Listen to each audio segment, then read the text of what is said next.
Welcome to Next of Kin, the Parents Podcast. I'm your host, Emma. I'm a British expat living in Dubai, UAE, with my partner and baby girl. Join me on my expat motherhood journey. I'll be discussing different topics each week and we'll be joined by some wonderful guests. Now, if you're a mum, you're short on time, so let's jump right in.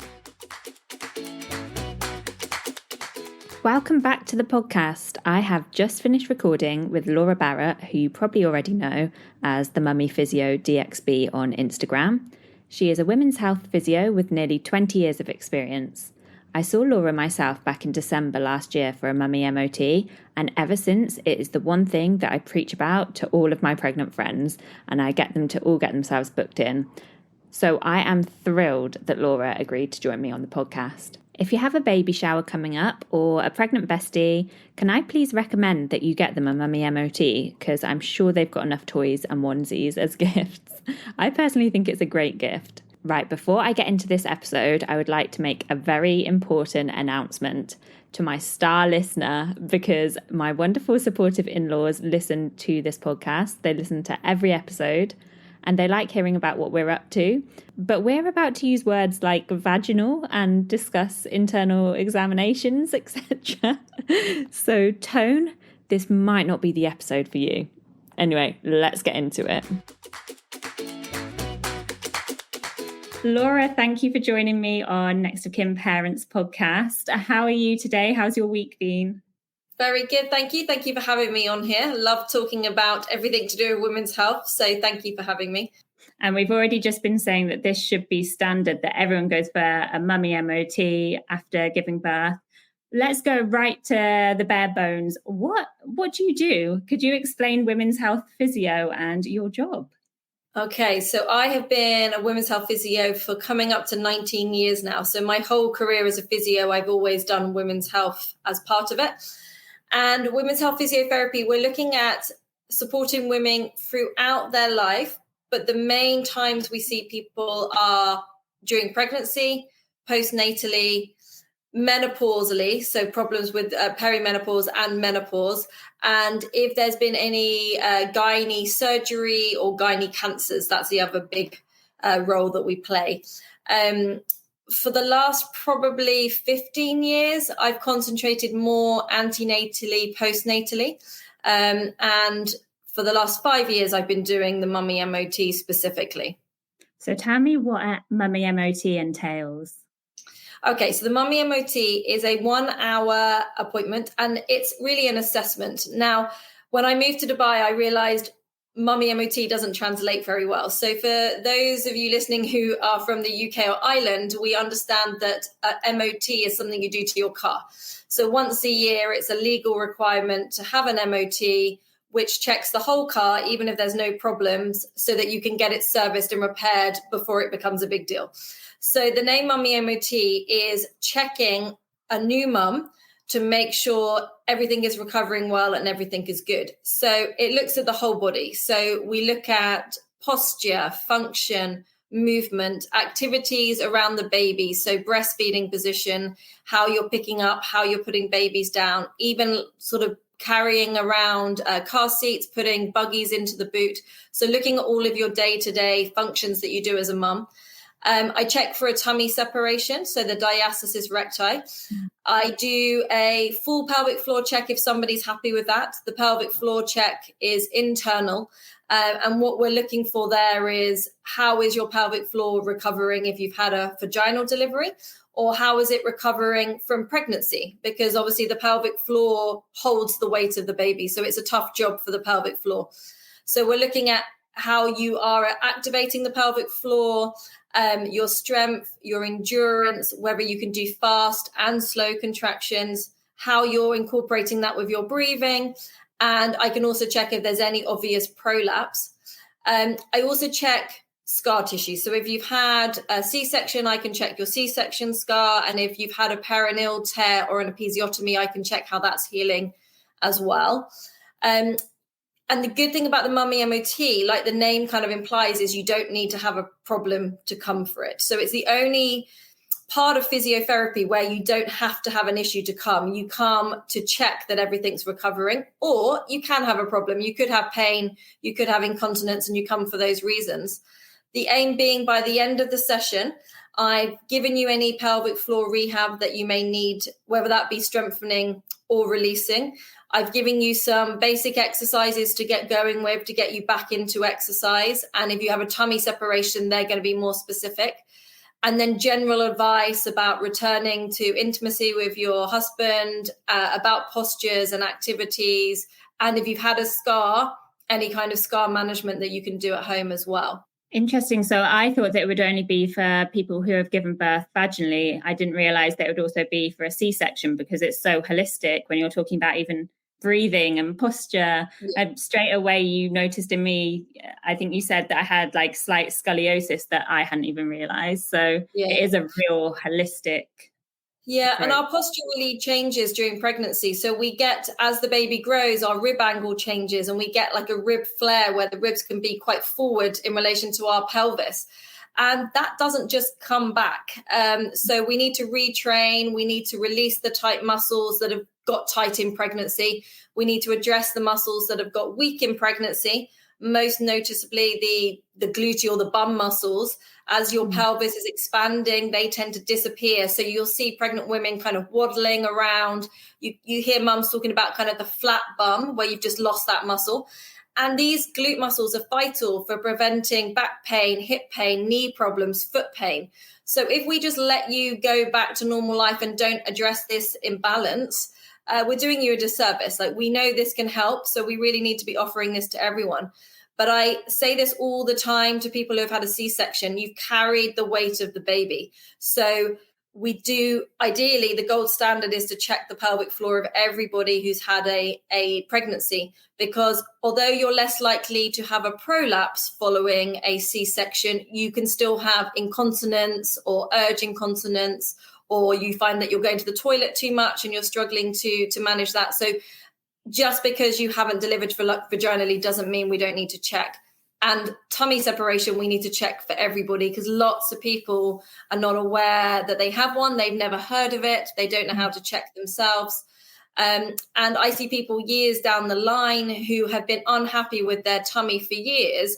And they'll come and say to me, oh, I still look fat. I still look like I'm pregnant, but I've lost all my weight. I don't know what to do. And it's not fat, it's the tummy separation. So it doesn't matter how much you diet, that is not going to change the appearance if we haven't addressed the underlying separation. What's interesting is this is what I expected my 6-week check to be, was to check all of this. I was a bit shocked when it was just check my stitches and ask me what birth control I want and just on my way.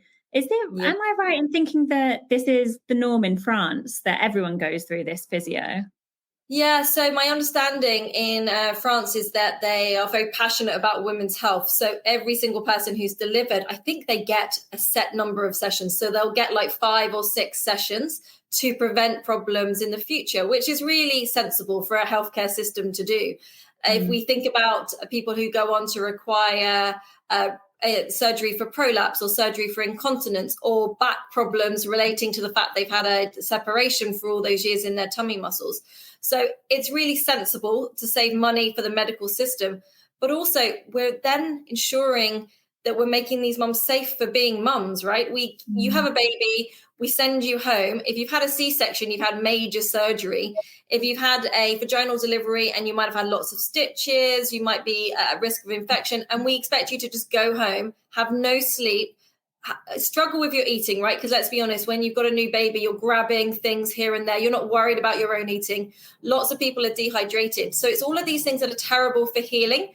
And we put new mums in that situation and we expect you just to recover. And it's a real disservice. So I think as a gold standard, we need to be offering everybody this and really making sure we're looking after the mums, because if the mum is good, the mum can look after the baby. Right. And it has to be that way round. We can't just focus on the baby. We have to make sure the mom is well to then look after her family. Okay, let's talk about pregnancy then. And what is, I'm going to say normal, but I guess lots of things are normal that doesn't necessarily mean it's okay. But what pain can be expected? What pain we can do something about? I mean, I was definitely waddling around by the end and like struggling to walk, the hip pain, the round ligament pain. I had all of that, but I just thought, you accept that. I wouldn't even have thought to come and see someone like yourself.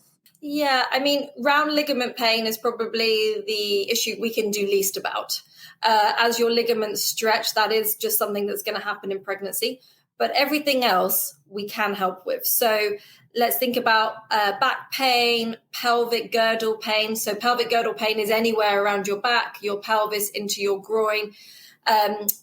Pain around the kind of bra strap area, so that thoracic spine, rib pain, neck pain, headaches. All of this can be helped by physiotherapy. So these things are happening because of positional changes. So your center of gravity is changing. So your posture changes. As a response to that, we get muscle tightness, muscle weakness. So that imbalance and the stiffness of the joints can cause pain. Obviously, there are stages in your pregnancy where the hormone relaxing is high. But actually, that's more around the 14-week mark. Normally, I'm seeing patients from 20 weeks onwards, and that's much more for how their posture has changed and how their joints are getting stiff and tight. So we can work on all those things. We can work on mobilizing your joints. We can release tight muscles. We can teach you strengthening exercises. For example, the waddling gait, like we've said before, is the weak bum muscles. We can give you exercises to do in pregnancy to strengthen those muscles that you can do safely throughout your pregnancy to stop that and to make it less likely that you're going to develop back pain, pelvic pain. Things like upper back, upper neck, and headaches. Again, this is normally to do with the change in posture. You tend to lean forward with your head. Your breasts have grown, so you're sitting differently, you're moving differently. And by just releasing these muscles, we can have a big impact and really make a difference. So I would say that all of these things are common. They're not normal. None of these things are normal. None of these things have to be accepted. They're all treatable.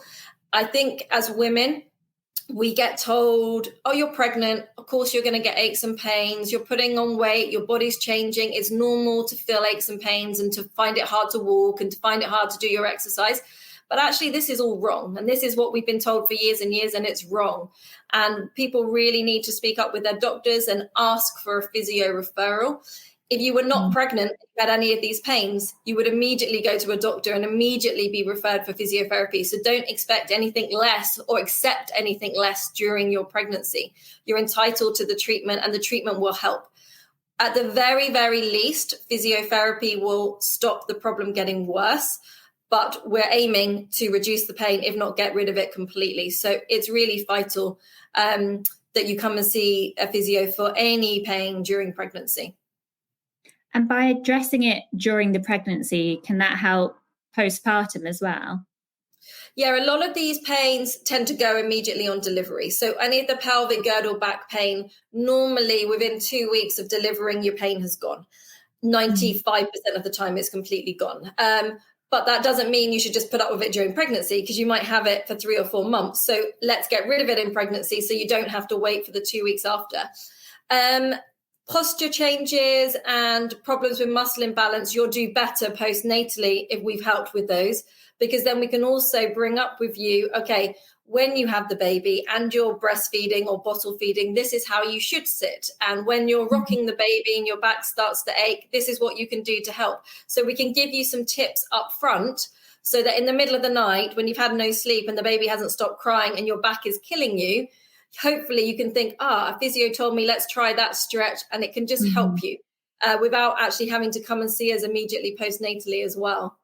Let's talk about breastfeeding quickly, because something I experienced after having Bonnie was a lot of achy joints. And I think you mentioned to me as well that can be, was it heightened to do with the breastfeeding, or was it that it took longer for things to go back to normal? Something hormonally to do with breastfeeding that I can't even remember. You know what I'm talking about? Yeah, so we know that joints the hormones haven't gone back to normal until you've stopped breastfeeding and about 6 weeks after you finish breastfeeding. So you still have slightly increased levels of some of the pregnancy hormones, such as relaxin.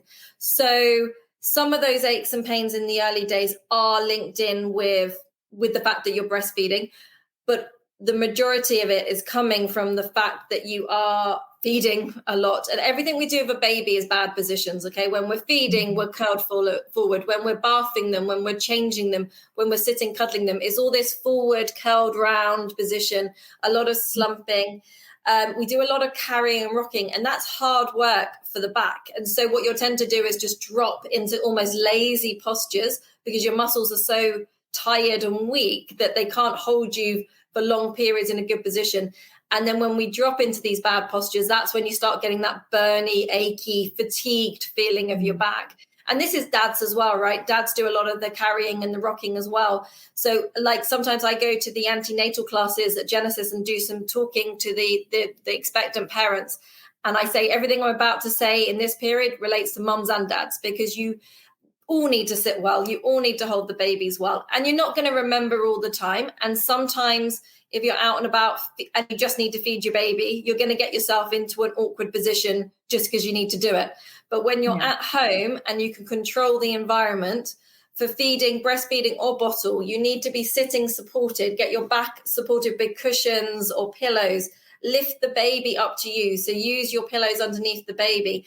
We don't want leaning forward. We want you in a good position, lift the baby to you. Not only is this helping with latch, but it's also going to help your own pain. The other thing we do as new parents is we spend the whole time looking down. So when you're feeding, you look at the baby for like the half an hour you're doing it, and then you wonder why an hour later your neck's hurting. So I know it's really tempting to always look down, but it's just remembering, okay, let me give my neck a break a minute. The baby's okay. The baby's latched or the baby's taking the bottle, and then having the odd glance down rather than the prolonged 30-minute looking at your baby. But it's hard, right? Because you just want to look at them. Yeah.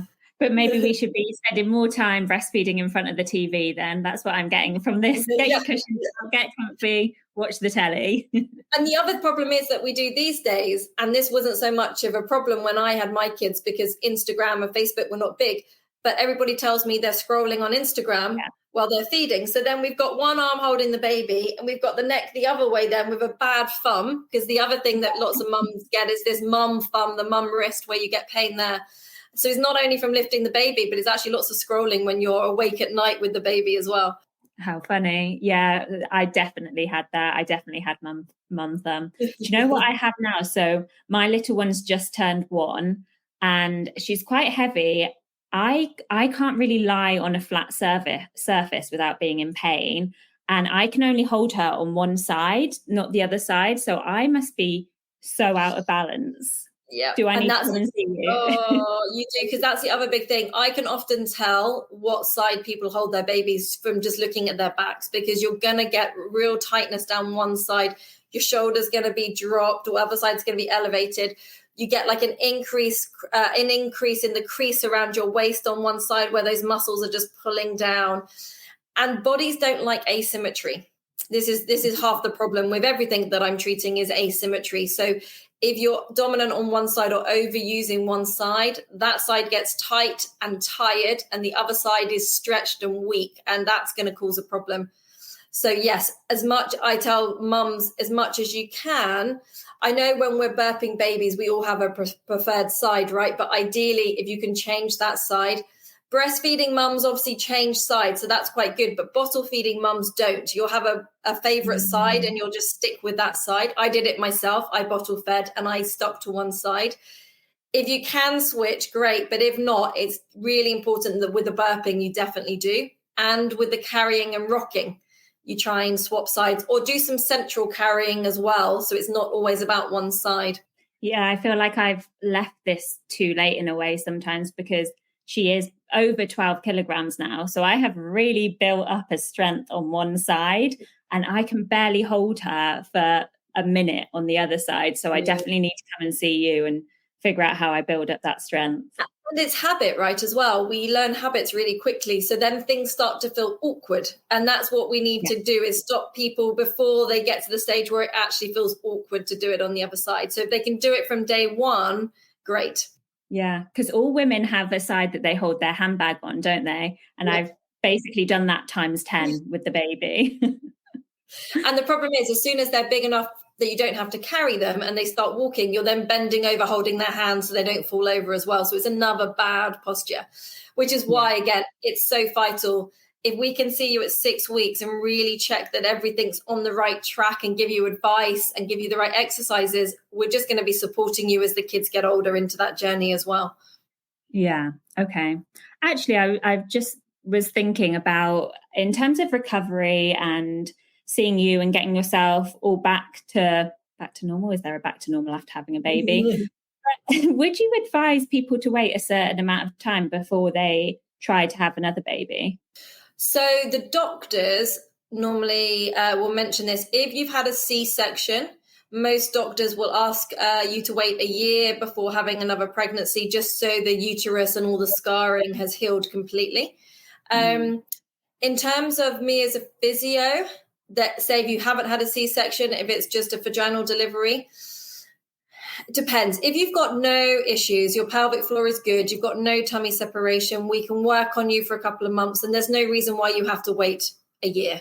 If, however, you have got some pelvic floor scar tissue or weakness or issues, I think it's better if we can address those, resolve those for you so that you're going into the next pregnancy strong without a dysfunction. Because obviously then if you start loading hormones and baby weight, and the weight of the baby, I mean by baby weight, the weight of the baby on that again, then you're going to be asking for trouble. So it's much better to resolve things in between. Yeah. Okay. That makes a lot of sense. So back to what we were saying about pain and what is normal in pregnancy. Post-pregnancy, people joke a lot about not being able to jump on a trampoline or sneeze or laugh for the reasons of incontinence, basically. And that's just made to be very normal. Oh, when you have a baby, you can't sneeze or laugh or go on a trampoline. What is a normal change post-pregnancy and what isn't normal? Again, none of these things are normal. They're common, but none of them are normal. So everybody should have a fully functioning pelvic floor. So we should all be able to, if we have no nerve damage, we should all be able to laugh, cough, sneeze, jump, run with no leaking of urine. We should all be able to control our bladder so that we're not rushing to the toilet in a desperate need. We should be able to manage that ourselves and have a slow build-up of needing to go to the toilet rather than that desperate need. And the same with kind of prolapse. We shouldn't be having any, when you've had a vaginal, and I haven't had a vaginal delivery, but the normal in the early days is to feel some heaviness, some pressure. Obviously, where there's been lots of pushing, there may have been some trauma around the area. That's all to be expected in the first couple of weeks. But when we get to about 6 weeks postnatally, you shouldn't be experiencing heaviness, dragging, feels like things are falling out or anything like that. That's not normal. So any signs of a prolapse, again, can be common, but isn't normal. So, I mean, again, it's this thing we grow up, don't we, with people saying to us, oh, well, after you've had a baby, don't expect to go on a trampoline again. Or, I mean, you go to a shop and there's birthday cards that you can buy saying that joke was so funny, my tears run down my leg, implying I laughed so hard I wet myself. And it's not funny. I mean, people who've had incontinence, this is not funny. It can literally be soul destroying for these people. They don't want to leave the house. It should be a happy time when they're celebrating their baby and they're wearing a nappy themselves because they can't control their bladder. It's not a laughing matter, but as a society, we've almost laughed it off. And it's not acceptable. It's not acceptable. And it's not acceptable when insurance companies say that you only need one appointment and then you should just be doing your Kegels.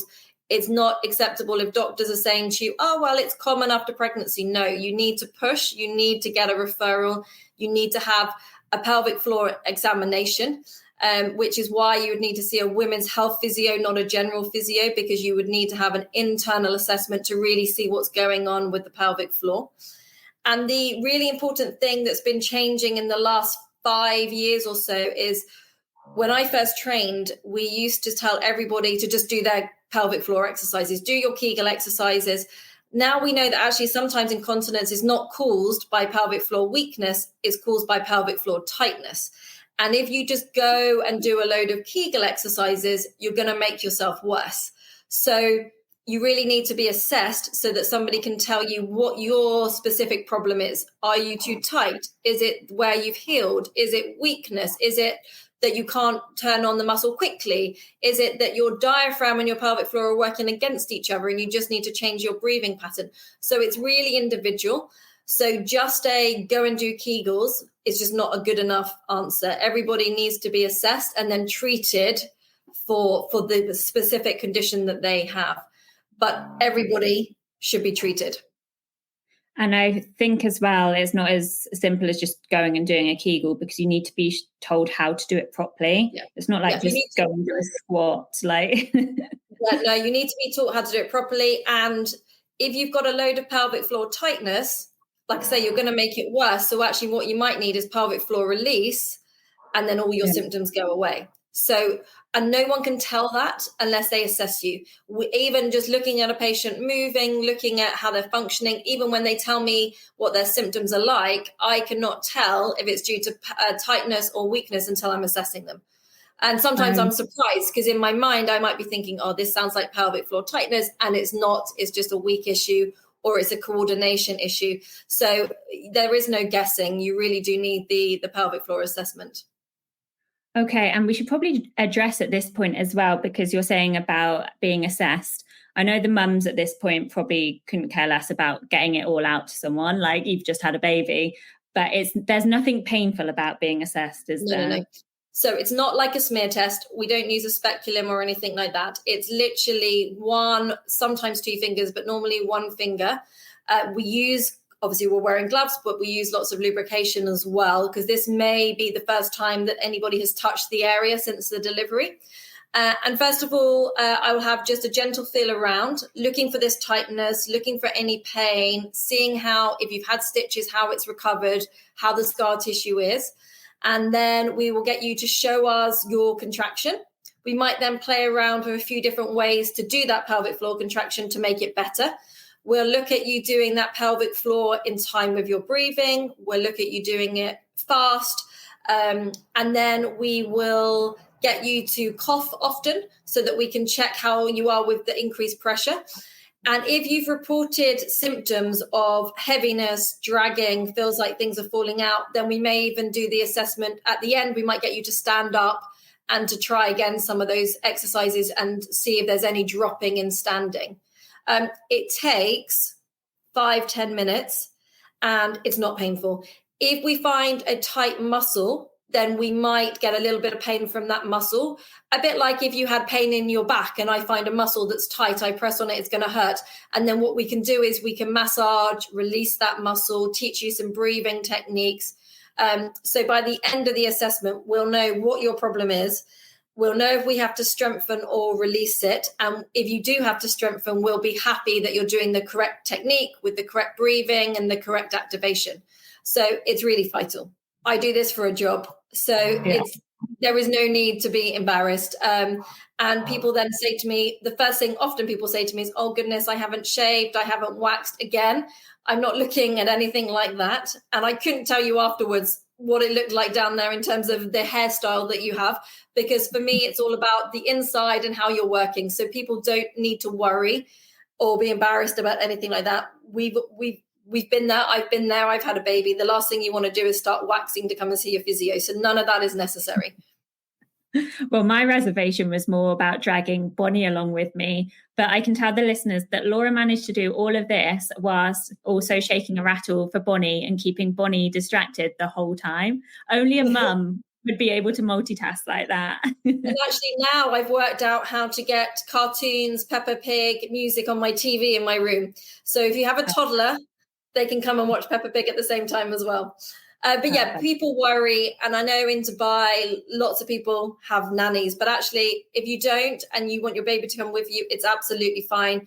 In any clinic, not just in Genesis, there will be reception staff that can help, or we can hold the baby, or we can rock the pram. So there's ways around it. And actually, I've had people who have needed to breastfeed during the pelvic floor examination. So it's completely fine. We work around it. So don't let that be an excuse not to come. If you do want to have this assessed, just bring the baby and the physio will work around that.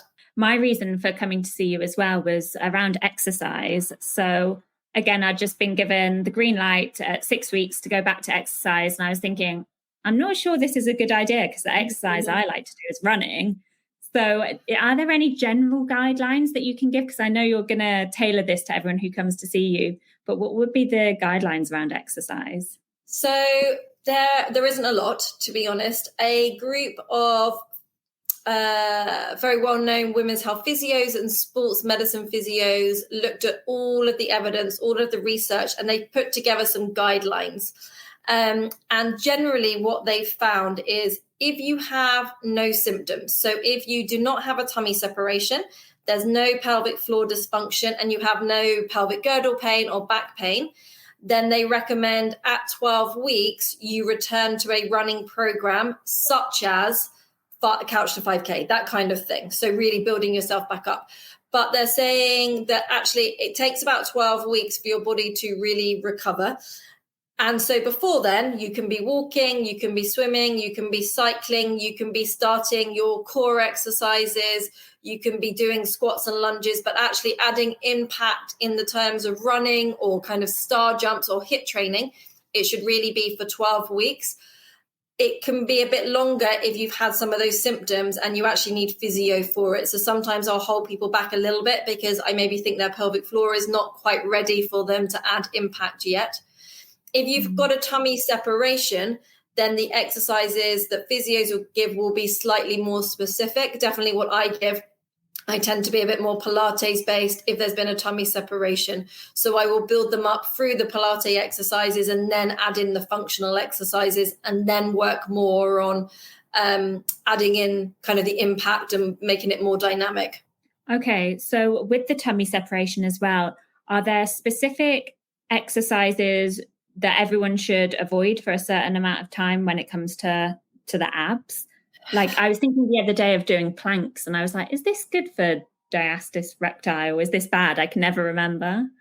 So it really does depend on the person. So what we're looking at is how well you can control your posture during that exercise and how well you can control your breathing, your pelvic floor activation. So what we don't want, for example, with somebody doing a plank is a really dipped back. So they've lost that posture, they've let their back sag, they've lost their breathing control, pelvic floor isn't turned on, they've got no awareness of the tummy. That's not ideal. Now, if somebody can get into a plank position, they can keep a really good straight back, they can control their breathing, they're activating their core muscles, then yes, they can.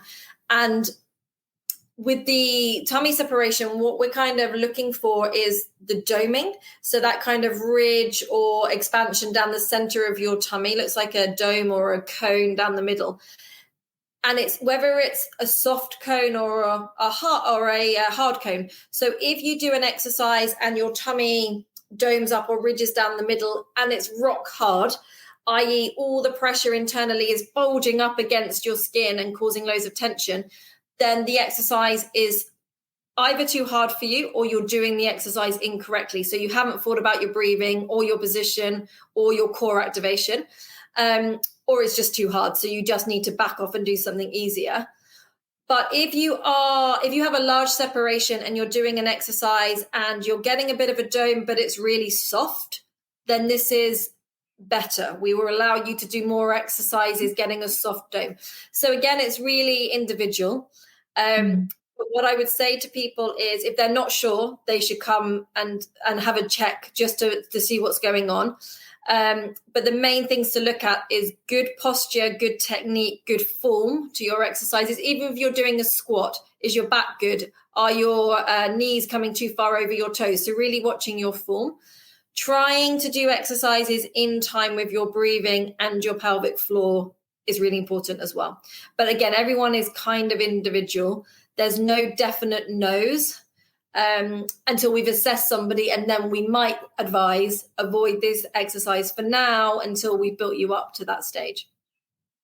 And actually around exercise as well, I've seen lots of conversations recently from pregnant ladies saying that their doctors in Dubai have advised them not to exercise during pregnancy or to barely do any exercise. And I know you're going to say this is not correct, right? Yeah, I mean, unless it's a medical reason. So if the doctor has a reason, you have an incompetent cervix, if you have a placenta previa, if there's been bleeding, any of these kind of things, absolutely, the doctor's going to tell you not to exercise, and that's right. And they're also probably going to tell you not to do much. They're going to kind of put you on house rest. They're also advised no intimacy during the pregnancy. So all these things are vital that you do, okay? Because we don't want to risk the pregnancy.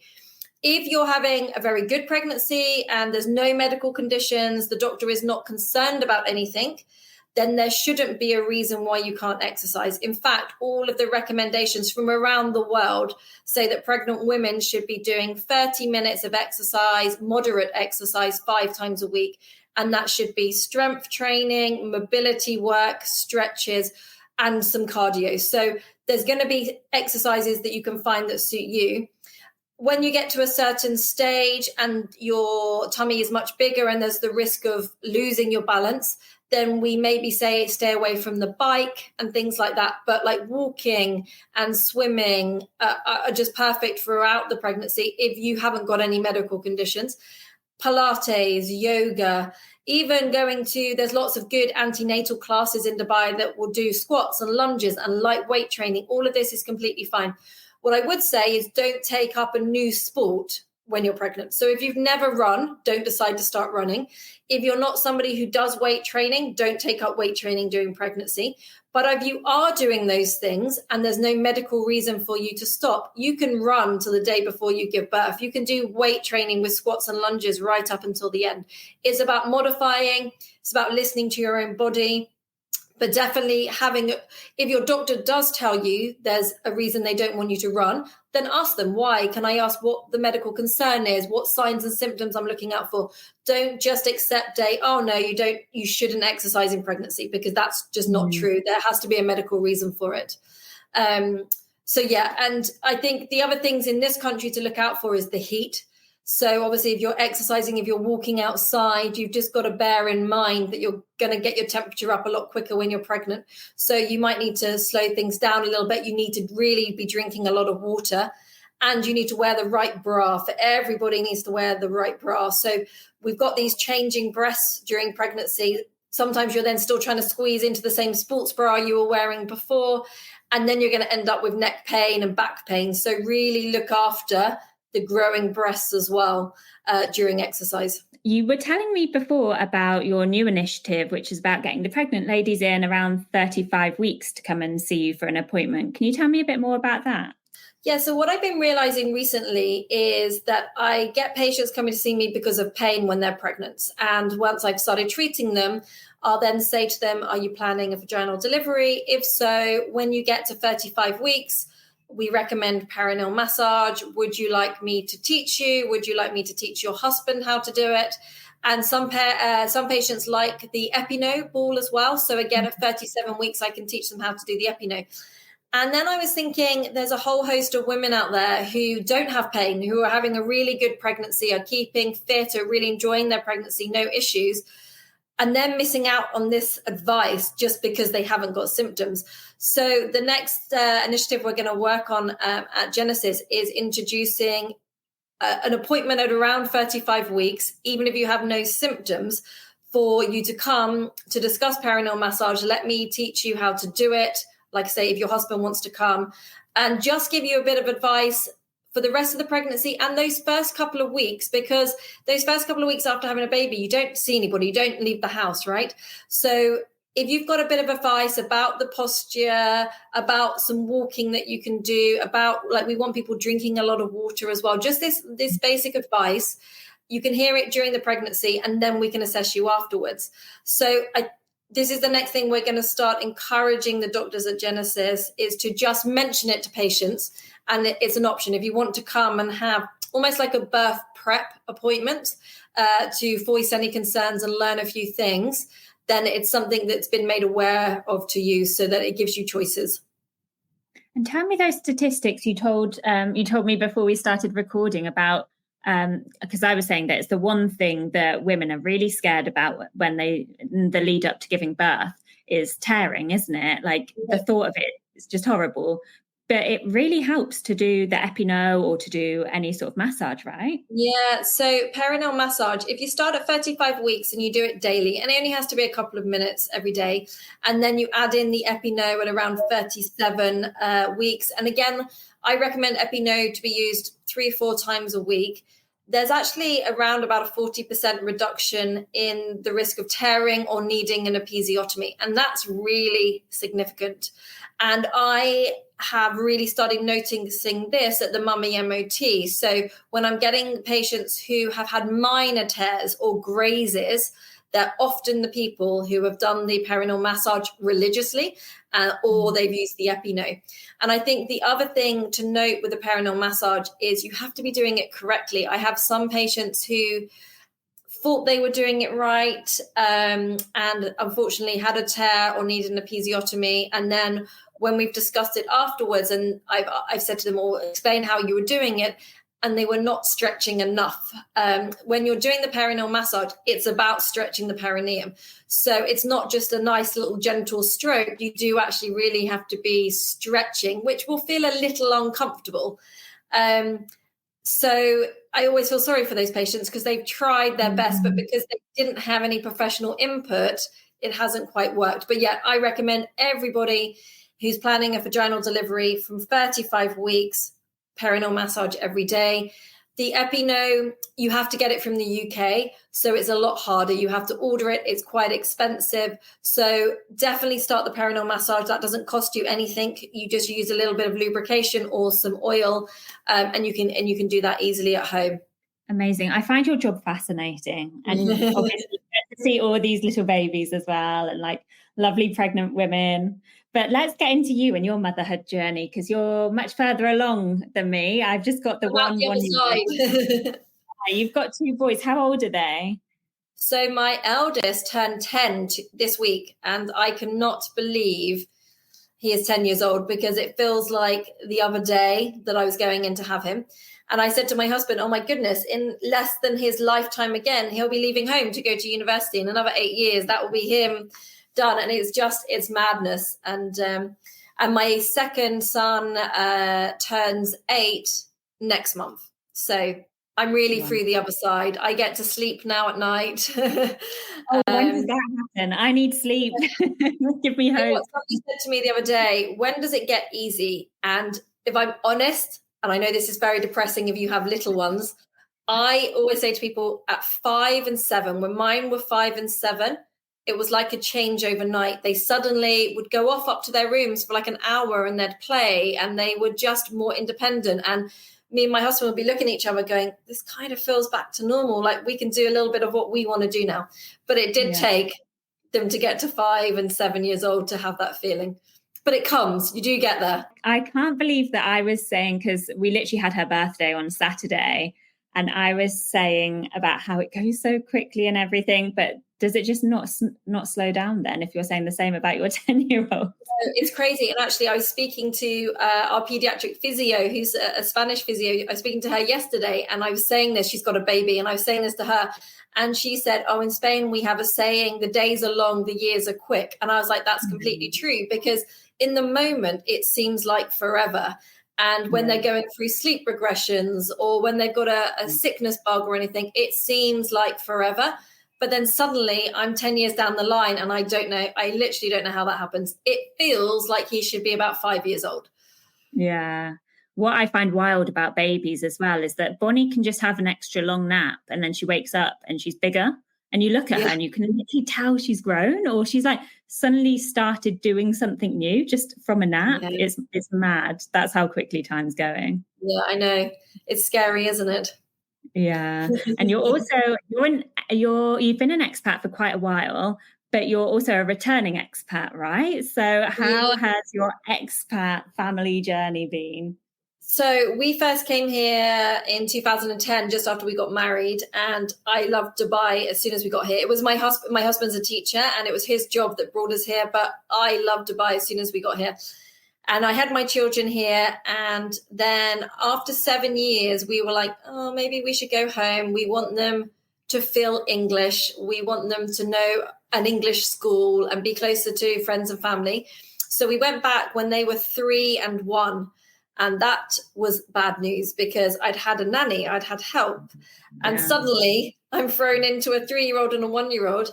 No one is sympathetic in the UK because all your friends and family have raised their own children. And so when you're going, oh, no, I need my nanny, no one cares. No one is sympathetic for you. And pretty quickly, I would say within 6 months, I wanted to come back. It took me about 18 months to persuade my husband that we should come back. And then COVID happened. So then we were delayed by 2 years in England just because of COVID. And now we're back. We're not leaving again. Like, no way. This is where we're staying now, definitely until the kids finish school. And now I'm really lucky. My sister moved here a year after we came originally. So my sister's here and my niece and nephew are here. And last year, my mum moved to Dubai. So I'm pretty lucky. I mean, family's the big pull back home, right? And so my family are here. So I appreciate how lucky I am in that situation. But yeah, we're not going anywhere now. Amazing. Do your children love school here as well? Because I went to my first event on Tuesday, a British Mums event about schools, which seems silly because I know I've just got a 1-year-old. But we're going to have to move house at some point, probably next year. And there's no point us going to the wrong side of Dubai from the schools. So how have they found the schools here compared to back in the UK? So my kids have their dad as their headmaster, which up until this year, they've absolutely loved. They loved having him at school. They would run up and give him a cuddle in the middle of the day. He got to see them often throughout the day. And actually, he had the conversation with my eldest this week. He was like, do you want me to keep coming over and saying hi to you in lunch break? And my eldest was like, no.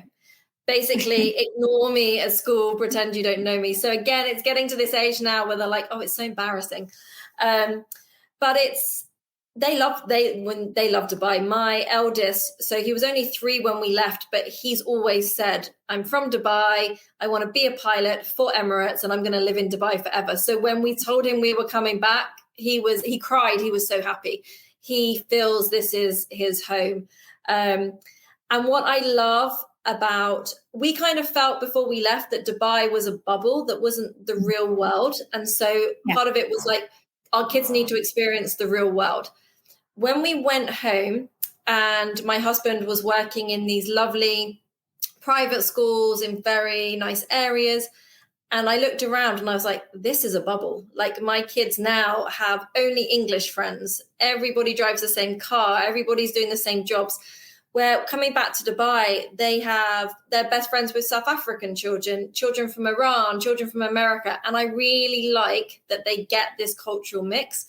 And it's really opened up to my eyes that actually this is not a bubble. This is really diverse. It's really culturally diverse. They're learning a lot more than being in that little English bubble in a kind of well-off area. So I'm much happier with how they're doing here at school and the people they're mixing with. I think it's better for their future. What an interesting perspective, because when I first moved out to Dubai, people asked me how long I'm going to come for. And I said, well, probably 2 years, because then I want to have children. And that's not the real world.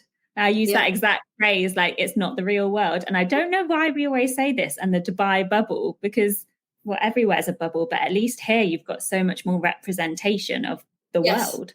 Exactly. And we're lucky here, right? There's good service with everything we do. We have good access to healthcare when we want it. And so we're really lucky.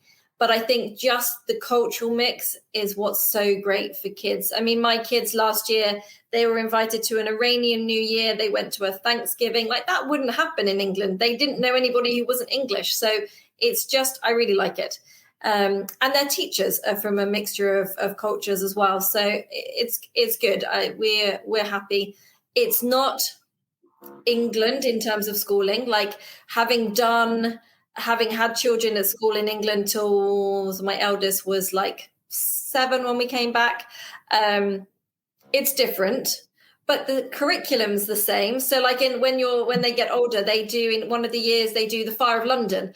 And so my eldest did the Fire of London for a whole term in England, and my youngest did it over here last year for a whole term. So, they still learn the same thing.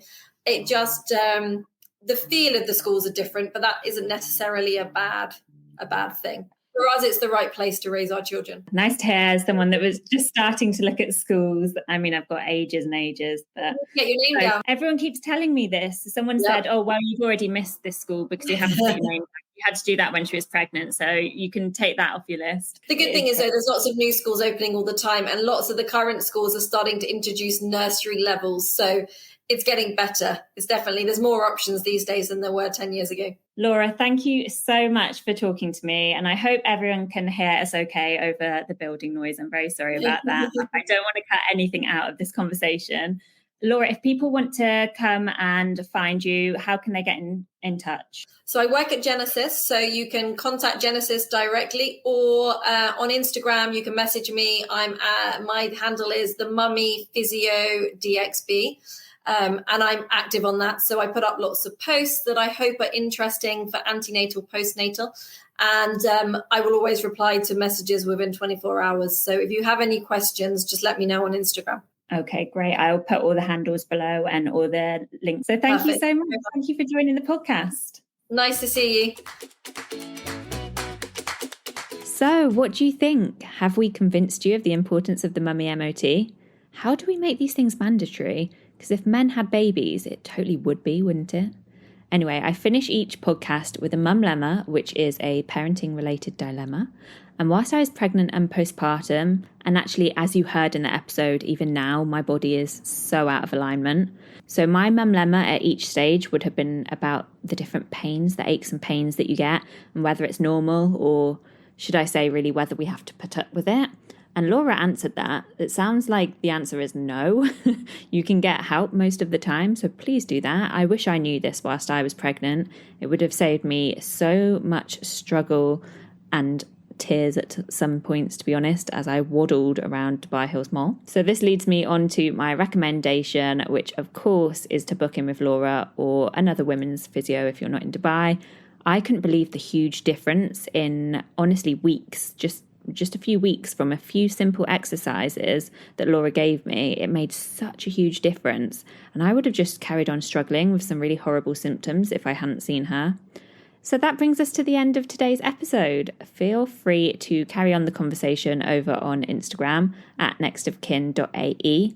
If you'd like to support the show, please subscribe and share with friends. And do remember that I have now launched Next of Kin, the brand, and my lovely podcast listeners get a 10% discount with the code podcast10. I'll be back next week to give you a solo episode. I think it'll be more of like a life and career update post the brand launch. So take care, everyone, and see you next week.